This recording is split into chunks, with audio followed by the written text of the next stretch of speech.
네, 여러분 안녕하십니까? 민주당이 대법원장이 특검을 추천하는 이른바 제3자 특검 추천 그 최상병 특검법 발의를 했습니다. 이번이 네 번째입니다. 이 법의 가장 큰 특징은 야당에게 비토권을 줬다는 그것입니다. 추천된 특검 또 대통령이 지명한 특검에 대해서 야당이 거부권, 비토를 행사할 수 있게 하는 그런 내용입니다. 국민의힘에서는 무늬만 3자 추천이고 사실은 야당 입맛대로 특검을 고르겠다는 야당 셀프 특검이다. 이렇게 말했습니다. 한동훈 대표는 제 입장은 3자 추천 특검이 필요하다는 기존과 같다. 라면서 말을 아꼈습니다. 내용은 구체적으로 이렇게 됩니다. 대법원장이 특검을 4명을 추천을 하고 야당이 이것을 2명으로 압축을 하고 대통령이 그 중에 1명을 임명하도록 그렇게 특검 법안은 되어 있습니다. 그러나 야당이 이것이 부적합하다라고 판단이 되면 국회의장을 통해서 후보 재추천을 요청할 수 있다. 이렇게 되어 있습니다.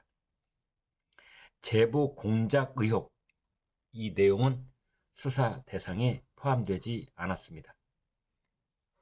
이준석 의원이 있는 개혁신당은 국회가 비토권을 갖는 것은 문제가 있다 라면서 이 법안 발의에 참여하지 않았습니다. 친한계 장동혁 최고위원, 한동훈 대표는 3자 추천 특검법을 발의한다는 것이다. 다만 의원들을 설득하는 과정이 필요하다. 이렇게 말한 반면에 추경호 원내대표는 공수처 수사 결과가 발표된 뒤 미진할 경우에 특검을 고려한다. 이런 기존 입장을 밝혔습니다. 자, 민주당이 네 번째로 최상병 특검법을 또 발의를 했는데 속셈이 뭘까요? 그것은 여권 분열을 가속화하려는, 그리고 대통령 탄핵을 위한 빌드업, 이렇게 요약해 볼 수 있겠습니다. 특검법을 발의하는 순간 국민의힘은 친윤, 친한 갈등이 증폭될 수밖에 없는 그런 프레임에 빠지게 되는 것입니다. 민주당의 김용민 원내정책 수석 부대표, 한동훈 대표가 주장한 대법원장 추천안을 반영한 것은 반드시 통과시키겠다는 정치적 결정이자 양보이다. 국민의힘 의원도 법안 심사에 들어와 한 대표가 제안한 내용을 논의해서 합의점을 찾을 거라고 생각한다. 이렇게 말했습니다. 최상병 특검법 이제 네 번째 발의가 됐는데 국회를 통과한 뒤 대통령이 거부권을 행사하더라도 국민의힘 의원 8명이 돌아서면은 이 법안이 재의결이 될 수 있다. 야당은 이렇게 보고 있는 것 같습니다. 이 네 번째 최상병 특검법은 수사 기한, 특검 구성 전부 다 확대가 됐고요.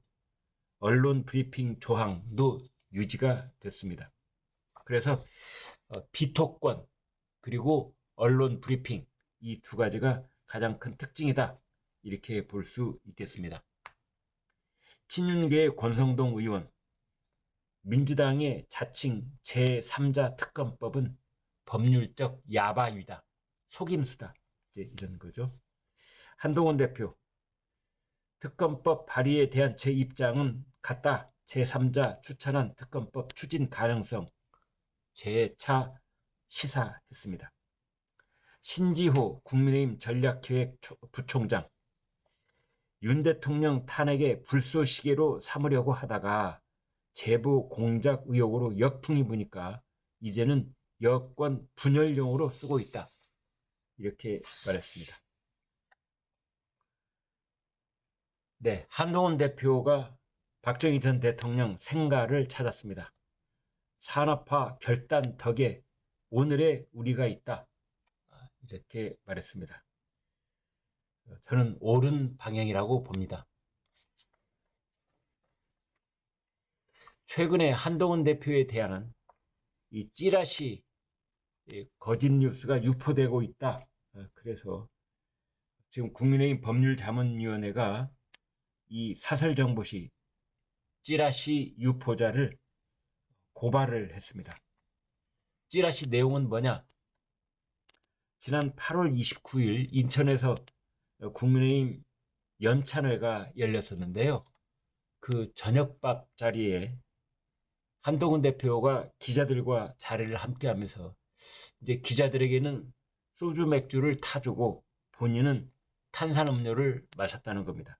그런데 그 자리에서 한동훈 대표가 기자들 앞에서 윤석열 대통령을 그 새끼 이렇게 지칭을 하고 별이 순간은 개나 소나 다 잡는다 라고 말했다는 겁니다. 이 별의 순간이라고 하는 것은 그 김종인 국민의힘 전 비대위원장이 윤석열 대통령에게 했던 말이죠. 별의 순간을 잡아라. 별의 순간이 왔다. 이제 이것을 두고 한동훈 대표가 윤석열 대통령을 깔아 뭉개듯 얘기하면서 그 정도의 별의 순간은 개나 소나 다 잡아. 이런 식으로 얘기했다는 겁니다. 이게 허위사실이고 당정 갈등을 악의적으로 부추긴다. 그래서 고발을 했습니다. 심우정 검찰총장 후보자 인사청문회가 있었죠. 여기에서 어떤 사건이든 동일한 잣대로 수사한다. 이렇게 말했습니다. 검찰총장 후보자 인사청문회에서는 문재인 전 대통령 수사 그리고 김건희 여사 수사 양쪽을 두고 얘기들이 오고 갔는데요. 문재인 전 대통령 수사와 관련해서 이제 민주당의 이성윤 의원 많은 국민이 논두렁식의 수사 이탄이다. 분노하고 있다. 그런 말을 했고 정청래 법사위원장 대은망덕 폐륜 수사다. 이런 말을 했습니다. 근데 이 중에서 논두렁식의 수사 이탄이다. 이 말은 자승자박하는 발언이라고 저는 봅니다. 논두렁식의 노무현 대통령 부부가 박연차 회장한테서 받았다는 삐아제 시계 2개거든요.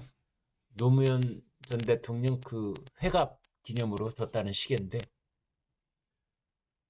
다 잊을만 하면 이렇게 한 번씩 꺼내서 또 한 번 그 노무현 권양숙 그때 이 박연차에게 받은 시계 수억 원짜리입니다. 이 시계가요.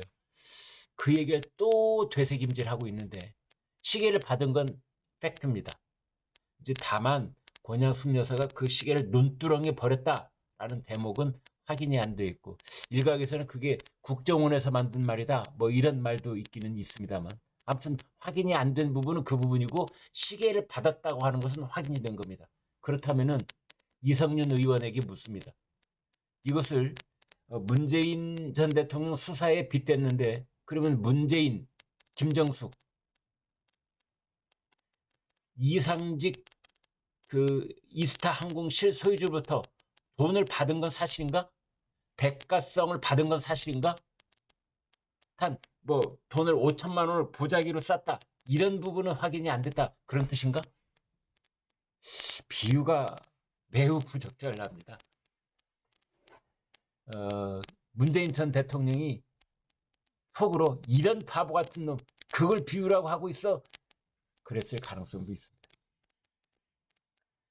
심우정 검찰총장 후보자가 김건희 여사 친오빠하고 휴문고등학교 동창이라는 뭐 얘기도 나왔습니다.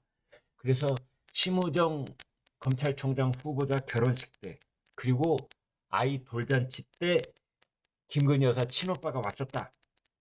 뭐 그리고 승진할 때는 축하난을 보냈다.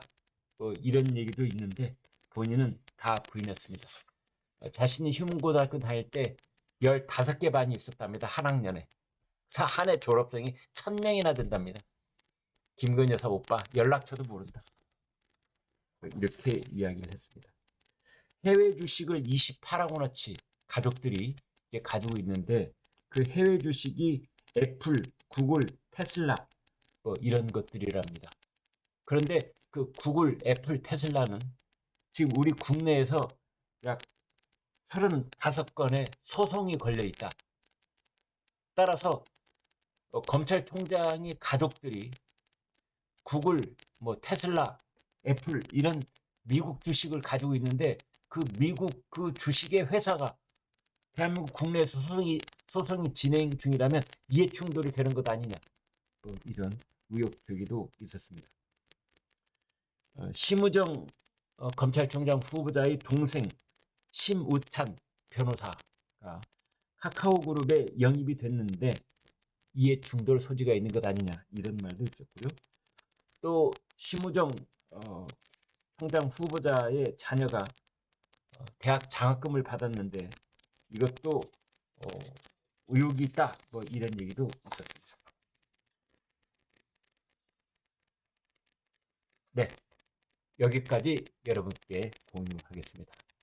구독, 좋아요 부탁드립니다. 여러분 대단히 고맙습니다.